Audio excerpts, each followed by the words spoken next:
Bueno, estamos en la carta de primera de Timoteo, capítulo 1. Primera de Timoteo.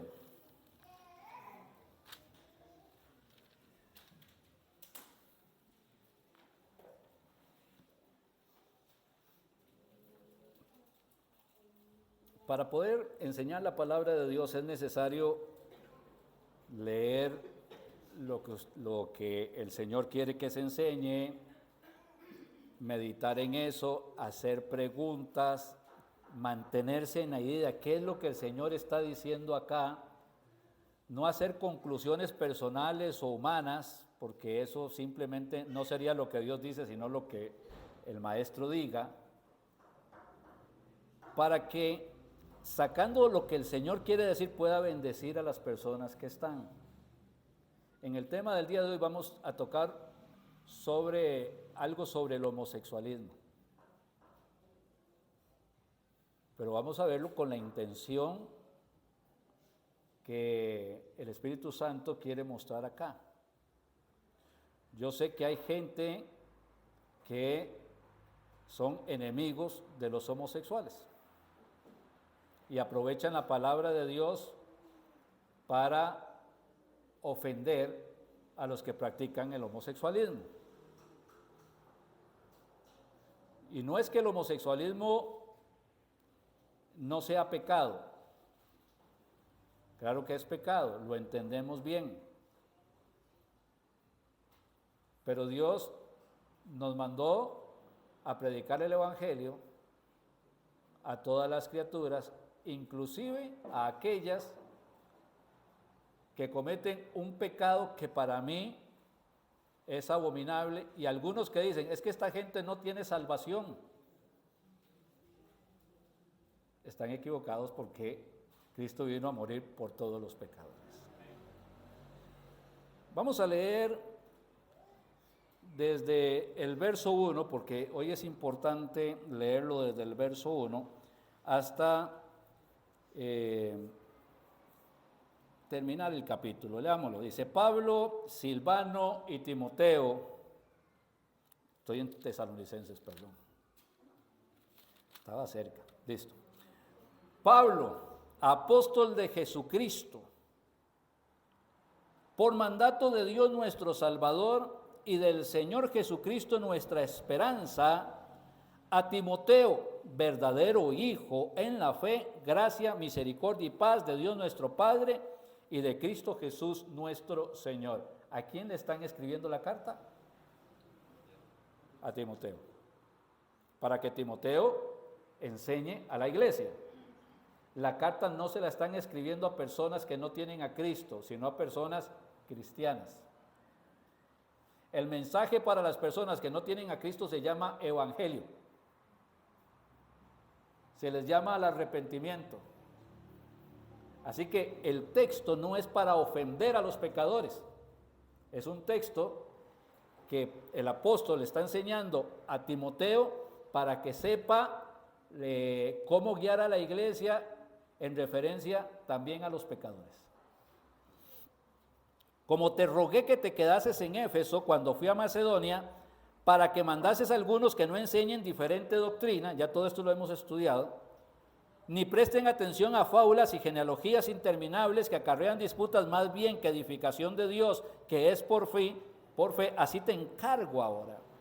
Pues el propósito de este mandamiento es el amor nacido de corazón limpio y de buena conciencia y de fe no fingida, de las cuales cosas, desviándose algunos, se apartaron a vana palabrería, queriendo ser doctores de la ley, sin entender ni lo que hablan ni lo que afirman. Hay un texto que dice: no os hagáis maestros muchos de vosotros, trayendo sobre sí mayor condenación. Enseñan y no entienden ni lo que hablan ni lo que afirman. No están enseñando lo que Dios dice, sino lo que ellos quieren decir. Hay que tener cuidado. Verso 8. Pero sabemos que la ley es buena si uno la usa legítimamente. Conociendo esto, que la ley no fue dada para el justo, sino para los transgresores y desobedientes, para los impíos y pecadores, para los irreverentes y profanos, para los parricidas y matricidas, para los homicidas, para los fornicarios, para los sodomitas, para los secuestradores, para los mentirosos y pérjuros, y para cuantos se oponga a la sana doctrina, según el glorioso evangelio del Dios bendito, que a mí me ha sido encomendado. Vamos a quedar en esa parte. Ok.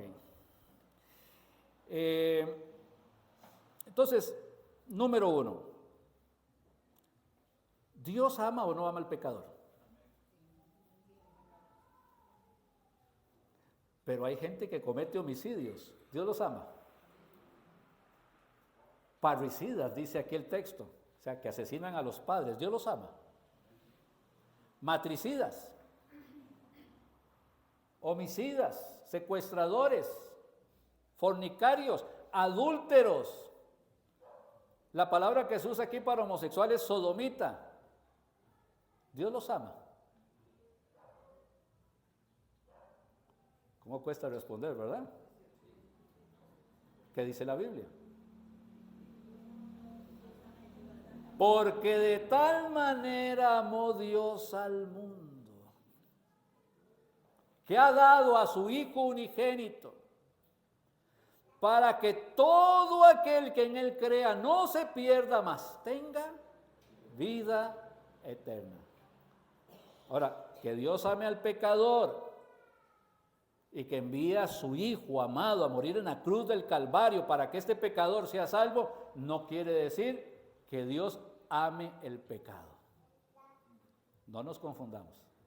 Dios no ama el pecado, Dios aborrece el pecado, Dios abomina el pecado. Pecados como el del homosexualismo dicen que son abominación delante de Dios. Pero eso no implica de que Dios quiera que ese que está practicando este pecado o cualquier otro pecado se pierda. Porque dice la Biblia que Dios no quiere que ninguno se pierda, sino que todos procedan al arrepentimiento. ¿Quiénes son esos todos?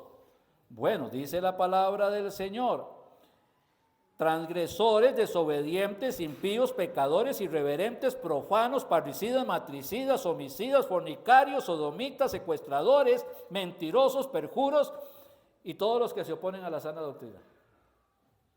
La lista que está aquí, porque hay varias listas que tenemos, pero la lista que está aquí como que profundiza en pecados muy graves: parricida, matricida, sodomita. Está hablando sobre pecados aberrantes, pecados difíciles de soportar, difíciles de aceptar.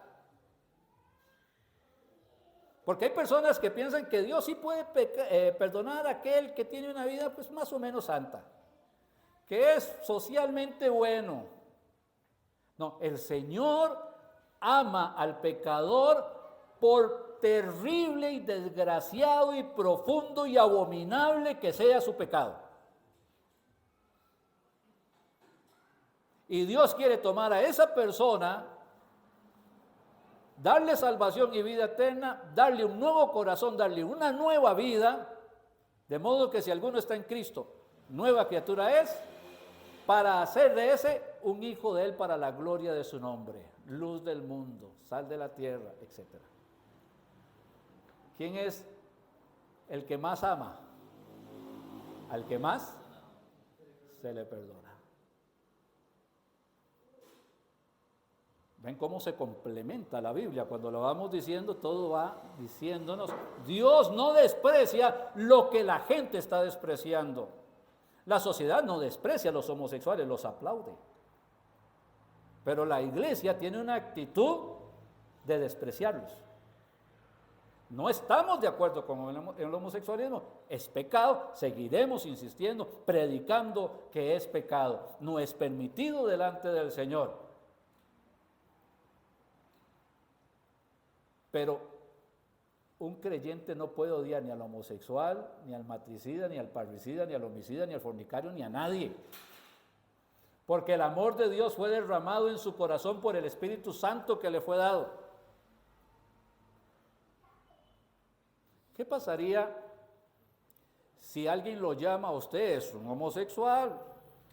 Vamos a la parte extrema, un travesti, está enfermo, quiere que usted lo visite en la casa y que ore por él.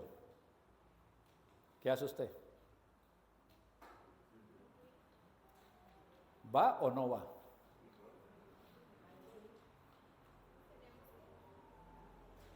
O sea, la respuesta del deber, sabemos qué debemos hacer. No es qué debemos hacer, esa está fácil. ¿Va a ir o no va a ir? ¿Ven? No, donde yo no voy, es que de verdad no soporto. En algún momento nos tocó, una vez hace muchos años, nos llamaron de un muchacho homosexual con SIDA que estaba para morir. Bueno, ¿qué pasó? Lo que pasó es que nos llamaron porque el sacerdote del pueblo no quiso ir. Estaba para morir, el sacerdote no quiso ir. De ahogado el sombrero, y si no viene el sacerdote, llamen al pastor. Ahí va el pastor. Le digo a un hermano que me acompañe, vamos al lugar, está muy malito, empezamos a hablarle del amor de Dios, recibe a Jesucristo como Salvador. Se sienta y dice, por favor oren por mí, y nos extiende la mano para que le agarremos la mano. Y era aquel momento donde el SIDA era que usted no sabía si va o si viene o cómo es el asunto, ¿verdad? Eran tiempos difíciles, ¿no? Hay que hacerlo, somos creyentes, somos hijos de Dios, o sea, el Señor nos llama a esto. Bueno, le tomamos la mano, oramos, qué sé. No se murió. No se murió. Al tiempo ya fue a hacerse unos exámenes y ya no le salía el virus. Dice, no, es que seguro se quedó, está escondido. Yo no sé de eso, yo solamente sé que no se murió, hasta la fecha sigue vivo.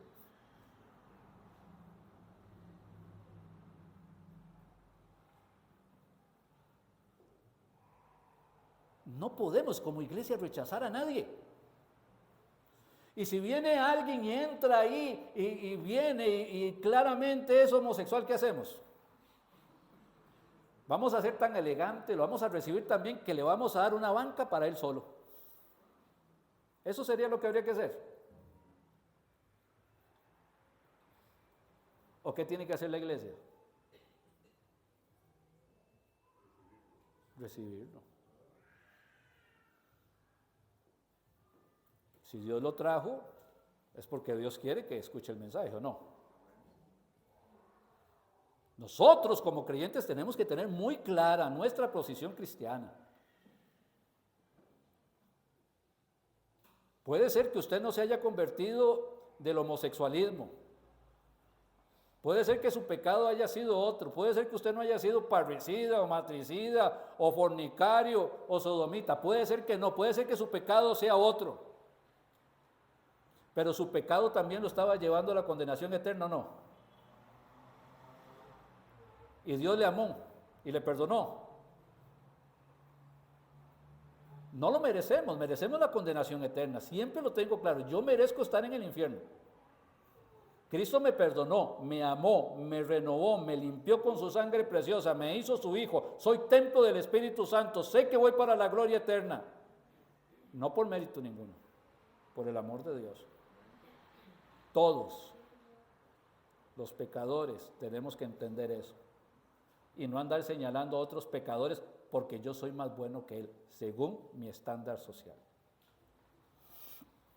Ok. El propósito El propósito es llevar a cabo lo que el Señor hizo. Él vino a buscar, dice la palabra de Dios, y a salvar lo que se había perdido. ¿Quiénes andan buscando personas con este tipo de pecado? ¿Cuándo fue la última vez que usted tuvo la oportunidad de hablarle a alguien de Cristo, alguien que abiertamente profesa este tipo de pecado?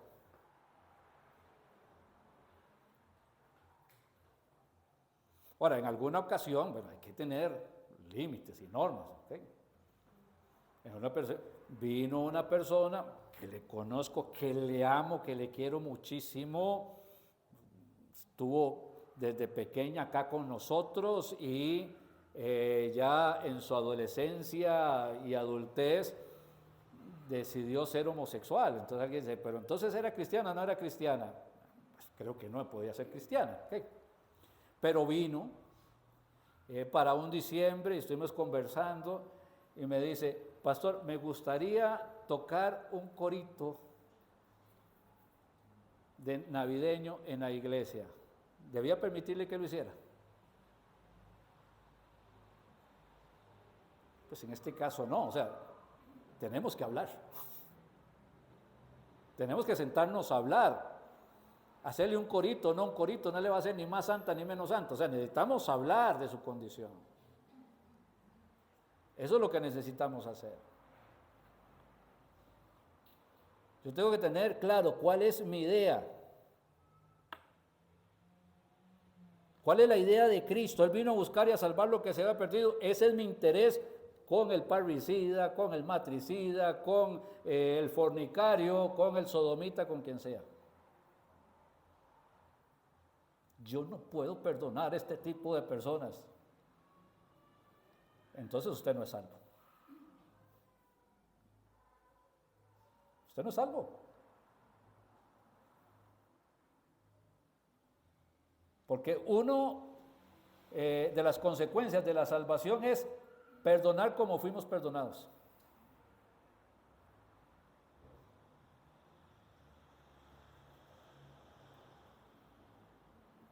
El Señor no quiere que ninguno de los que están en esta lista que hemos leído se pierda.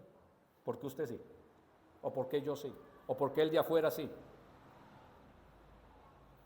¿Qué tipo de congregación somos? ¿Qué tipo de creyentes somos? ¿Somos los que establecemos normas arbitrarias a ver a quiénes recibimos y a quiénes rechazamos?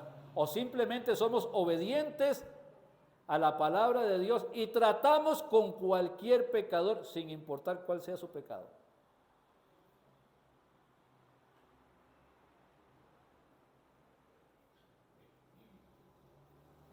Nuestro estándar de congregación, nuestra autoridad suprema es las Escrituras.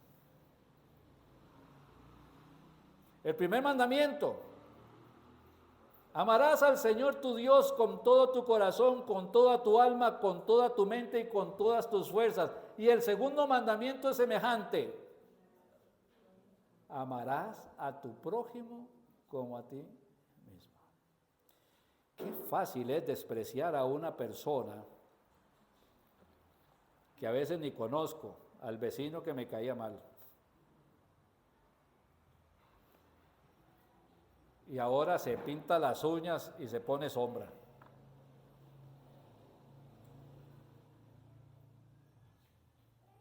¿Qué pasaría si no fuera el vecino, sino que fuera su hijo?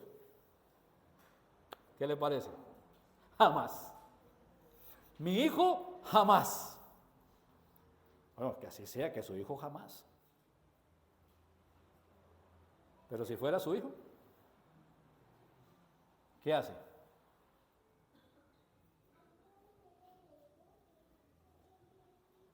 Que se vaya, lo echa, lo condena, lárguese, no quiero volverlo a ver en la vida, Eso es lo que usted haría. Bueno, si usted no lo haría con su hijo, no debería hacerlo con nadie. Porque a veces estas personas que abiertamente practican el homosexualismo y lo defienden, no quieren ver nada con los cristianos, porque ¿qué es lo que hacen los cristianos? Les predican el evangelio, los critican. A veces uno dice, bueno, voy a hablar del homosexualismo. ¿Y qué puedo hablar del homosexualismo? ¿Qué tanto puedo hablar del homosexualismo?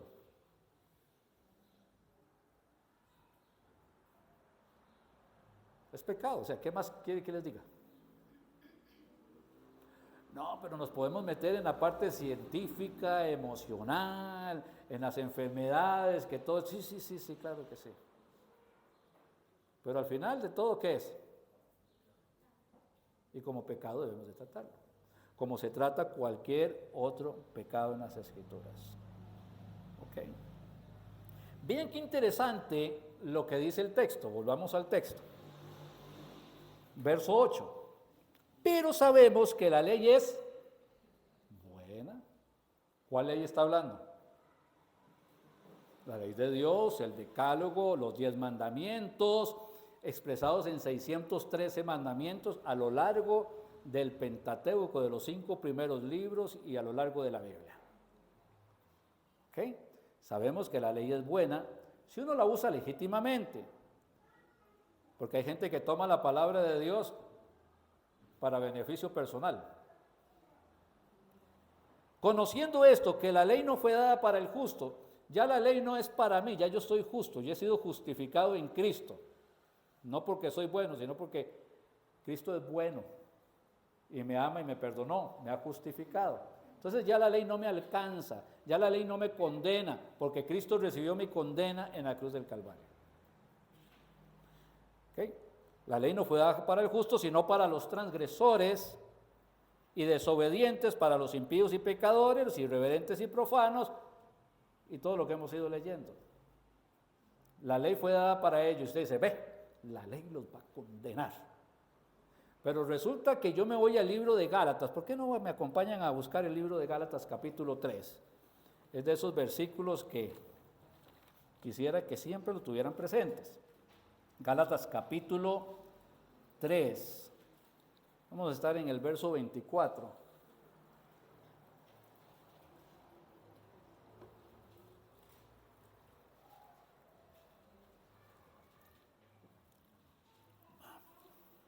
De hecho, usted puede leer desde el 19. Hay un subtítulo que dice ahí el propósito de la ley.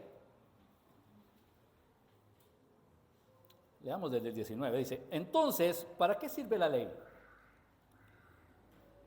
Fue añadida a causa de las transgresiones hasta que viniese la simiente a quien fue hecha la promesa y fue ordenada por medio de ángeles en mano de un mediador, y el mediador no solo es uno solo, pero Dios es uno. Luego, la ley es contraria a las promesas de Dios en ninguna manera, porque si la ley dada pudiera vivificar, la justicia fuera verdaderamente por la ley. Mas la Escritura lo encerró todo bajo pecado para que la promesa que es por la fe en Jesucristo fuese dada a los creyentes. Verso 23. Yo sé que todo esto habría que explicarlo y tomarnos nuestro tiempo, pero vamos a ir acercándonos a lo que quiero leer. Dice, pero antes que viniese la fe, estábamos confinados bajo la ley, encerrados para aquella fe que iba a ser revelada. De manera que la ley ha sido nuestro ayo. ¿Saben qué es un ayo? A-Y-O. Un ayo, un mayordomo. El ayo era el mayordomo, el siervo que tomaba al hijo del Señor y lo llevaba a la escuela. Lo llevaba de la mano a la escuela, lo dejaba en la escuela, lo esperaba a que saliera y lo devolvía. Era el ayo. Este ayo lo acercaba al conocimiento, a la escuela, al lugar. Toman la misma palabra, A-Y-O, ayo, y se lo aplican a la ley. La ley es el ayo, o sea, es el siervo que nos va a llevar o va a llevar el pecador ¿a dónde? Sigamos leyendo, ahora sí que ya lo tenemos un poquito mejor. No sé dónde estaba. 24. Ok. Y sigue diciendo entonces, de manera que la ley ha sido nuestro ayo para llevarnos a Cristo. La ley, no matarás, no codiciarás, Es el ayo que nos lleva a Cristo. Entonces, ¿cuál es el propósito de la ley? Condenarnos. ¿Guiarnos a dónde? A la salvación, a Cristo Jesús. Es el ayo que nos lleva a Cristo, a fin de que fuésemos justificados por fe. Pero venida la fe, ya no estamos bajo ayo. O sea, ya por haber recibido a Cristo, ya no necesitamos que la ley nos siga conduciendo a Cristo. Por eso es que ya no estoy bajo la ley, ya estoy en Cristo, ya se cumplió el propósito. Pues todos sois hijos de Dios por fe en Cristo Jesús, porque todos los que habéis sido bautizados en Cristo Jesús, de Cristo estáis revestidos. Entonces, cuando yo me vuelvo primera de Timoteo, y ya teniendo este conocimiento de lo que hemos leído, que la ley es el ayo que me lleva a Cristo, vuelvo a leer y dice, pero sabemos que la ley es buena si uno la usa legítimamente, conociendo que la ley no fue dada para el justo, sino para los transgresores, para los desobedientes, para los impíos y pecadores. ¿Para qué se las dio el Señor? Porque los odia, porque quiere condenarlos. ¿Cuál es el propósito de Dios de darles la ley al pecador, al parricida, al homicida, al fornicario, al sodomita? ¿Cuál es el propósito? Llevarlos a Cristo. ¿Entienden que lejos de buscar hablar de condenación, está hablando de amor y de salvación?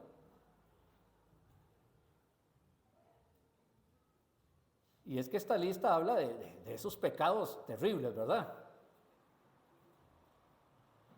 Ven que el propósito de Dios al darle la ley a estos transgresores no es condenación, sino guiarlos a Cristo. Ese es el propósito. El Señor no quiere que ninguno se pierda, sino que todos procedan al arrepentimiento. El homosexualismo es pecado, aunque la sociedad, que tiene varias voces sobre el tema, diga que no lo es. Y la verdad es que no me voy a meter con la sociedad, ni voy a gastar tiempo en analizar las ideas que ellos tienen. El homosexualismo es pecado. Dios lo mira como pecado. Romanos capítulo 1. Romanos capítulo 1. Es que hay personas que, hay varios versículos, no me daría tiempo de leer la cantidad de versículos sobre el tema, pero hay personas que dicen que Dios en el Antiguo Testamento condenaba el homosexualismo, pero en el Nuevo Testamento ya no tanto, porque al estar en Cristo, entonces el Señor perdona todos los pecados. Filosofía extraña. Mi hermano, en el Antiguo Testamento y en el Nuevo Testamento sigue siendo pecado y no es aceptable este estilo de vida para Dios, Antiguo o Nuevo Testamento.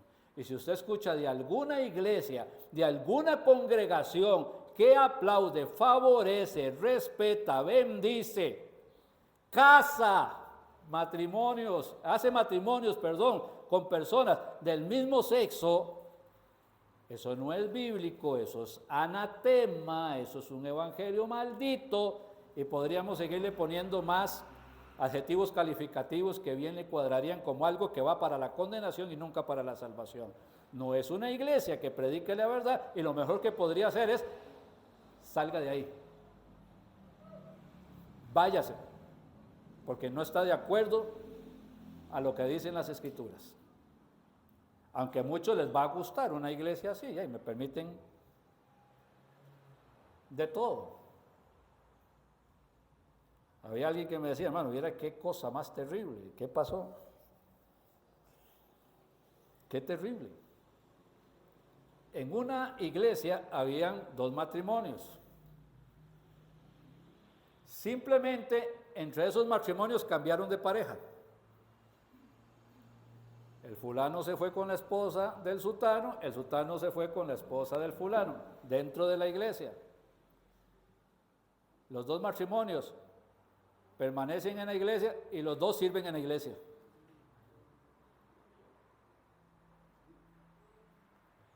¿Y ahora qué hacemos? Es que la iglesia lo permitió. No, este grupo lo permite. La iglesia es de Cristo. Esto no está permitido. Dios no lo permite, Dios no lo acepta. Eso es pecado. Seguramente es que estas personas necesitan a Jesucristo, porque de otra manera usted no se explicaría de que puedan estar en un lugar jugando con las cosas santas como si no importara nada. Sin santidad nadie verá al Señor. Ok, entonces bueno, dice capítulo 1, Romanos 1, verso 24. Voy a leer del 21. Pues habiendo conocido a Dios, no le glorificaron como a Dios ni le dieron gracias, sino que se envanecieron en sus razonamientos y su necio corazón fue entenebrecido. Profesando ser sabios, se hicieron necios y cambiaron la gloria del Dios incorruptible en semejanza de imagen de hombre corruptible, de aves, de cuadrúpedos y de reptiles. Por lo cual también Dios los entregó a la inmundicia en la concupiscencia de sus corazones, de modo que deshonraron entre sí sus propios cuerpos, ya que cambiaron la verdad de Dios por la mentira, honrando y dando culto a las criaturas antes que al Criador, el cual es bendito por los siglos. Amén. Por esto Dios los entregó a pasiones vergonzosas, pues aún sus mujeres cambiaron el uso natural por el que es contra naturaleza. Y de igual manera también los hombres, dejando el uso natural de la mujer, se encendieron en su lascivia unos con otros, cometiendo hechos vergonzosos, hombres con hombres, y recibiendo en sí mismo la retribución debida a su extravío. Está claro, ¿verdad?, que Dios no está de acuerdo con las prácticas homosexuales. Ahora, hay retribución debida al extravío. ¿Cuáles serían? Bueno, las enfermedades, el SIDA, enfermedades venéreas, promiscuidad, se habla de cáncer, etcétera. No soy doctor, no quiero ser un sacrílico o médico aquí, ¿verdad? Sería bueno un día escuchar a un doctor que nos hable de eso. A nivel emocional, la tasa de personas suicidas se duplica en los que han practicado el homosexualismo que en las personas heterosexuales. O sea, hay mucha información que usted puede tener ahí. Es que si algo es pecado, nunca va a bendecir al que practica el pecado. Cuando Dios dice, eso es malo, es porque va a dañar al que lo va a practicar. Y en el amor Dios le dice, eso es malo, no lo haga. Pero la gente en su necedad quiere rebelarse contra el Señor. Pero bueno, entendemos que no está bien.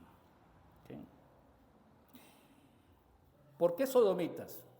Ya para ir concluyendo. Cuando usted lee la historia en el libro de Génesis de Sodoma y Gomorra, dice la palabra del Señor que iba el ángel de Jehová, Dios, era una cristofanía, o sea, el Señor Jesucristo ahí caminando con los ángeles. Y llegan donde Abraham, y el Señor le dice a Abraham lo que va a pasar. Abraham le ruega, pero si hay 10 justos, si hay, etcétera, ¿verdad? Manda a los 2 ángeles a que lleguen a Sodoma, y llegan a Sodoma.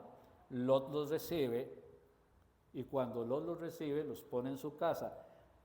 En la noche llegan los hombres de Sodoma, los habitantes de Sodoma, hombres, y empiezan a golpear la puerta y le dicen, saca a esos hombres para que los conozcamos.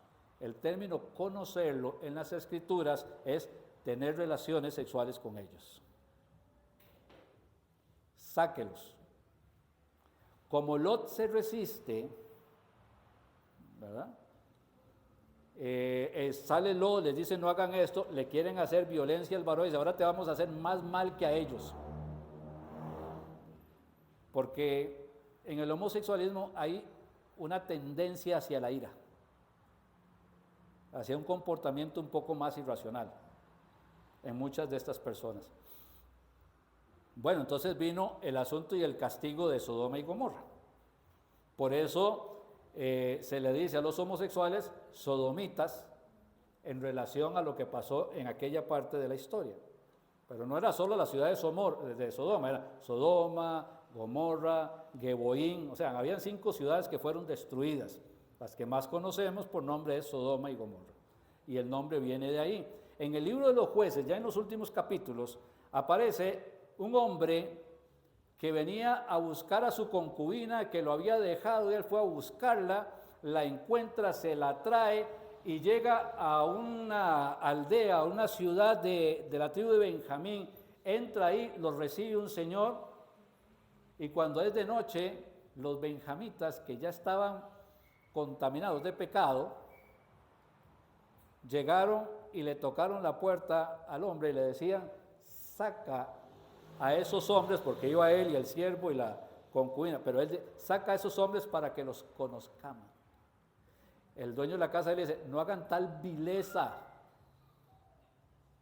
En medio de eso el hombre saca a su concubina y la pone afuera.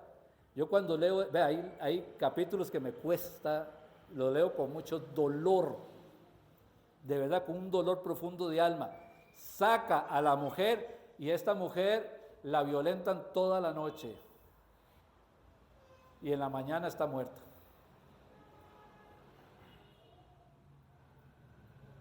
Cada vez que vemos rastros sobre esto, siempre hay un poco de agresividad, siempre es una cosa mala. Es que el pecado es malo. El pecado es terrible. El pecado no es bueno. Pero hacen eso porque no tienen a Cristo definitivamente, porque necesitan salvación y vida eterna. Y ya para concluir, busquemos 1 Corintios capítulo 9. 1 Corintios capítulo 9.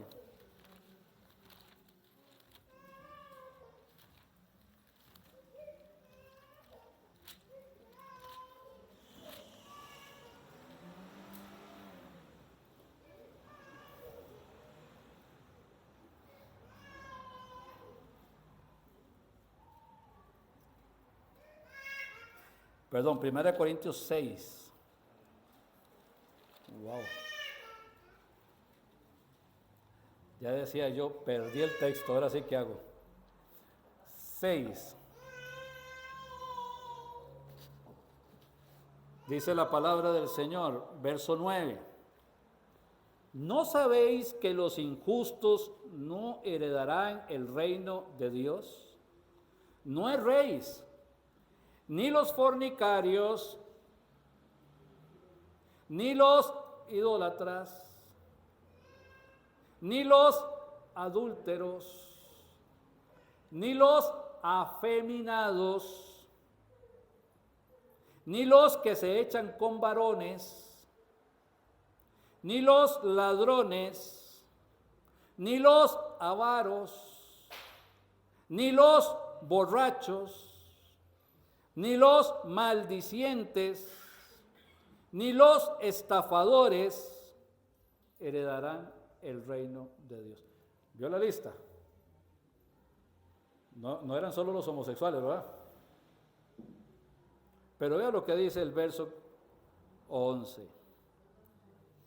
Vea que ese verso 11, qué clarito, qué bonito, dice: y esto erais algunos. ¿Qué éramos? Hay fornicarios, adúlteros, estafadores, ladrones, homosexuales que se han convertido. Y esto erais algunos. ¿Ok? Mas ya habéis sido lavados, ya habéis sido santificados, ya habéis sido justificados en el nombre del Señor Jesús y por el Espíritu de nuestro Dios. Ya no somos así. A mí no me interesa saber si alguien practicó o no practicó el homosexualismo o cualquier otro tipo de pecado. Como dijo Pablo, lo único que me propongo en ver en cada persona es a Jesucristo y a este crucificado. Dios cambia.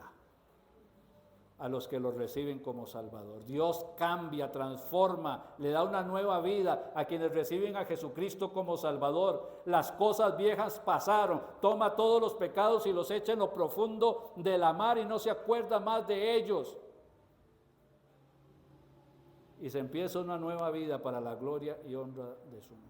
Amado y buen Padre, bendito Dios de gloria, gracias, gracias, gracias por darnos, Señor, la oportunidad de meditar en tu palabra. Gracias, Señor, por las personas que han escuchado. Gracias, Padre, porque podemos escuchar tu consejo. Pedimos en el nombre de Cristo, si hay alguna persona que no te conozca, que pueda ser un día de salvación. Pedimos, Padre, que si hay alguna persona que ha caído, Señor, y se encuentra apartada, que pueda ser un día de restauración o de consagración, Padre, si alguien quiere servirte. Padre, bendice en este momento esta invitación para la honra y la gloria tuya. Siga en actitud de oración. Si usted es salvo, si usted es hijo de Dios, dele gracias a Dios. Dígale, Señor, gracias. Yo no merezco la salvación. Gracias, Señor, por esta salvación que me has dado. Bendito sea tu nombre, Señor. Caminaba hacia la condenación eterna y viniste y me encontraste, me hablaste, me convenciste, me guiaste, Señor, al arrepentimiento. Te acepté como único y suficiente Salvador y ahora tengo vida eterna. Ahora soy tu hijo. Ahora puedo ir al cielo a disfrutar de la herencia incorruptible, incontaminada, inmarcesible, que está reservada para tus hijos. Ahora puedo disfrutar de la morada celestial. Ahora puedo sentarme con Cristo en los lugares celestiales. Dele gracias a Dios por esta salvación tan grande y maravillosa que nos ha dado. Y ore por si hay aquí alguna persona que no conozca a Cristo o alguien ahí en su hogar que no conozca a Jesucristo. Pida por esa persona mientras hacemos una invitación. Si usted no ha recibido a Jesucristo, si usted muere y no sabe dónde va a pasar la eternidad, o sabe que el día que se muera va a ir a condenación, el Señor no quiere que ninguno perezca, el Señor no quiere que usted se condene, el Señor quiere darle vida eterna. El Señor mandó a Jesucristo, su Hijo, por usted, a morir en la cruz del Calvario por usted, a recibir el castigo de sus pecados para que usted pueda ser libre. Esa sangre derramada de Cristo en la cruz del Calvario le limpia todos los pecados. Si usted lo recibe como único y suficiente Salvador, Él va a tomar esos pecados y lo va a lanzar a lo profundo de la mar y no se acordará más de ellos. Hoy es día de salvación, dice la Escritura. Hoy es el día de salvación porque hoy es el día de su salvación. Venga Cristo, venga Cristo. Dios le está hablando, venga Cristo ya, venga Cristo ahora, venga Cristo, porque este es el día de su salvación. Venga Cristo, mañana no sabe si va a estar, venga Cristo hoy. Dios le ama y está con sus brazos abiertos, sin importar cuáles hayan sido sus pecados. Él está con sus brazos abiertos para perdonarle de todo pecado y limpiarle de toda maldad. Ahí donde usted está, haga de su corazón un altar y clame por salvación. Si me permite ayudarle, voy a ir orando. Si usted quiere ir orando conmigo, amén, pero que sea de corazón. Diga: Señor, reconozco que he pecado, que te he ofendido, que he hecho lo malo delante de ti, pero te pido perdón. Te pido que me laves con la sangre de tu Hijo Jesús. Y en este momento recibo a Jesucristo en mi corazón para que sea el Salvador y el Señor de mi vida. Gracias, Señor. Gracias, buen Padre, por tus misericordias, Señor. Glorifícate, Padre, en esta iglesia, en esta congregación, Padre, que podamos ver tu poder y tu gracia actuando, Señor, libremente en cada hermano y en su familia. Te lo pedimos en Cristo Jesús. Amén y amén.